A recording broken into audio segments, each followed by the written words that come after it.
Welcome back everyone for part 4 of the series. Now, I'm Bunnage Pro and I hope you guys enjoy this. Now, as you can see, I already have a few more maps already made, and don't worry about map 002.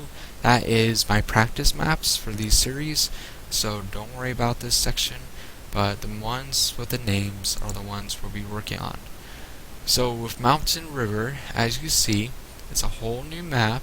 And if I right click and show you the map properties, I named it right there, and then the tile says mountain, same width and height as water walkway, and it has the music as Field 01.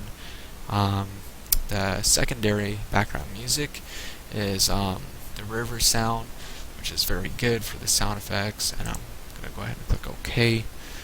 So what I did here is actually, it's a little bit challenging.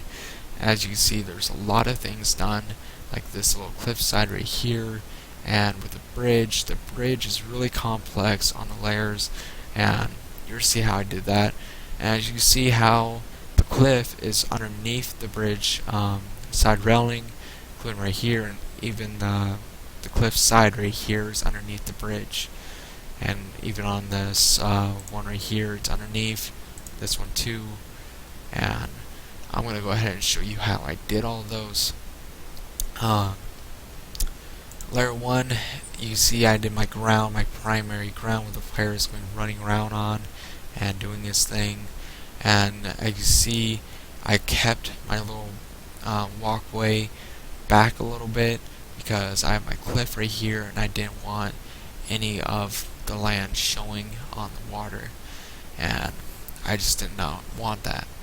So I made my little side go back, which, don't worry, my cliff side actually has a little piece of grass that extends out and covers that up really nicely. As you can see, just as I explained before, I have these little cliff sides right here, and which is really helpful because I can make the bridge go on top of the cliff now, and that's on layer 1, so it makes it more neat, more nicer. And as you can see, the little bit of the grass is shown on the side, which the bridge is going to hide most of that, so I'm not going to really worry about it too much. So I'm going to go ahead and show you layer 2. Don't panic, please don't panic. I know how it looks a little bit more complex, but it's very simple. I'm going to break it down the best as I can. As you see, I'm going to start up top here. With this cliff side, you can see it has a little green siding to this right here. And the green siding is the cliff right here. And I basically did that so to connect up with the ground, and it looks really nice along with the main primary walkway. And you can see things are starting to connect up in a way. You see my path, which I showed you how to do a path with a pencil. Same right here. You see my pencil of my path cut off a little bit of my tree, which I want to do a little bit of illusion effect with my layers. So on layer 3, I have a little bit of a plants hanging over the grass. Over the road here. And for the cliff, you can see there's no grass siding. That means I was on layer 2, and I did this guy right here because he has no grass siding. As you see, when I pop it in, it has no grass siding. It's just a plain edge cliff, which is really nice. So when I have this river running along, it looks like there's no ground to it. It's just the cliff going straight into the water. And that's what I wanted to give off to of a cool, basically a cool effect. Now, over here, as you see, it's a little bit more complex, and I have a little bit of my side railing gone because I wanted my cliff side to be over it, showing more of a detail of like the background behind the side railing. As you see, like with the side cliff right here, it's underneath everything, and like it's gonna be right here on layer 2, because on layer 3, as you see, I have that right there, and I'm going to have my cliff shown right through the bridge, showing there's something underneath it. And all I did was click that, bomb, right there, and this one, actually, wasn't that one, it was this one right here, and I just bam, right there. Just give it more of a detail, so it looks like one of these is right here, but it's underneath the bridge, and you can't really see it, and it makes it more neat, more detailed for your player to see. And you just gotta play around with your layers, just like how I did. You see with this one, the first layer has that walkway, the side cliff, sorry about that. Now you can see it's underneath the bridge, gives it more of a neatness to it.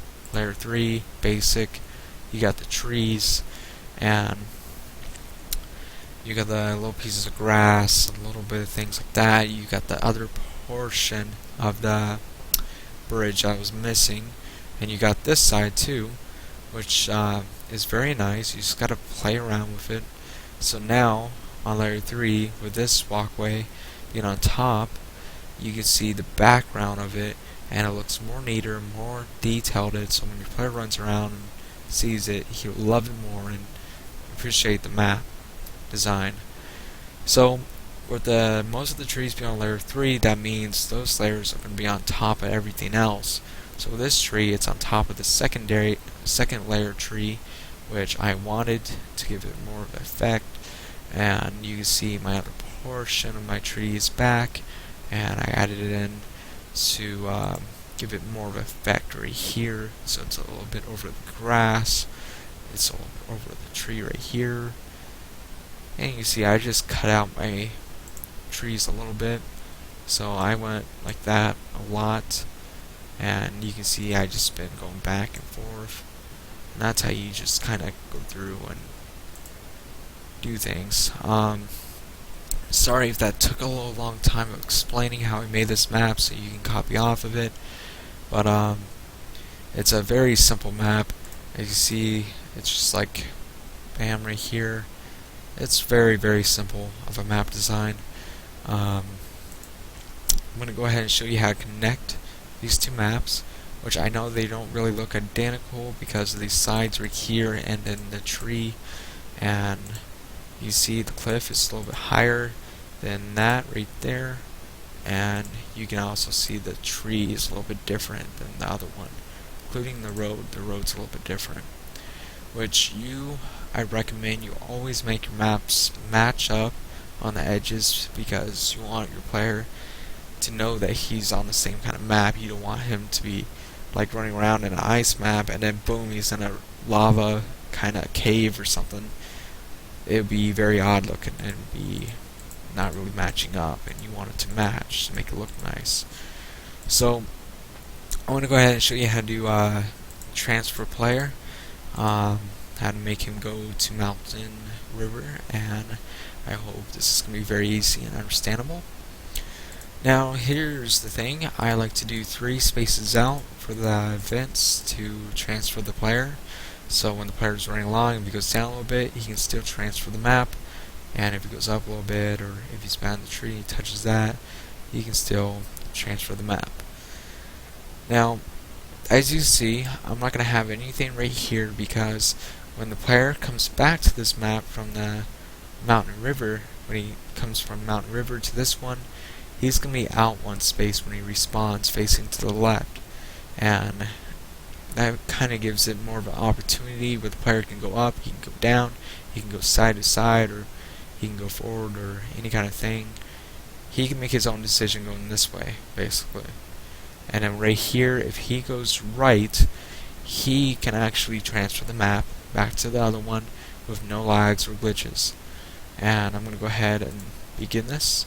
I'm going to go ahead and click Events, right click, New Event, drag this to the side. So now we got our whole entire event window, which I'm not going to bother naming this event, which you can, and I recommend you do, but for this example and series, I'm not going to be naming my events that much. So basically what I'm going to do, my trigger, I'm going to take it off at action button so the player doesn't have to click the action to transfer the map.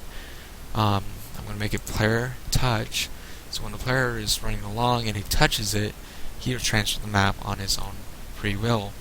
Now if you do event touch, if any of these events other than the player touches that, he will transfer the map automatically even though he's in the middle of the bridge away from that.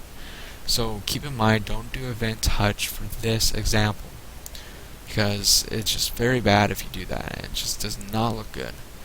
So just keep that in mind. Player touch is the way to go when you want the map to transfer with the player. Now, list of event commands is your new window that we're going to go over. We're going to go ahead and highlight it, right click, insert. Now event commands pop up. Now this might be a little bit confusing of a window, which we're going to go through all of these in so much detail where you can understand them and make your own whole story to it or any kind of thing. We're going to be on layer 2 to transfer the map player, which you see transfer player right here on layer 2, which we're going to go ahead and click. Now, direct appointment. Now, this is where the player is going to be transferring his maps, which you're going to have to right click this, or not right click, the little arrow, the little right arrow right here. You're going to have to click that. Now, as you can see, I can slide around and I can look at my map, and you get this little white little edge right here of a square. Now this is where your player will be teleporting at, which I don't want him to teleport back into the same map. I'm going to go to mountain, river, and now you can see my narrow map. So I'm going to go ahead and put him one space out. So I can see this is where he's going to be teleporting to the other map, so we need him to be out one square so he won't be getting into a glitch, bad situation. So we're going to go ahead and put him right here on the path. I'm going to click OK. So now it is assigned to that teleportation to the mountain river map.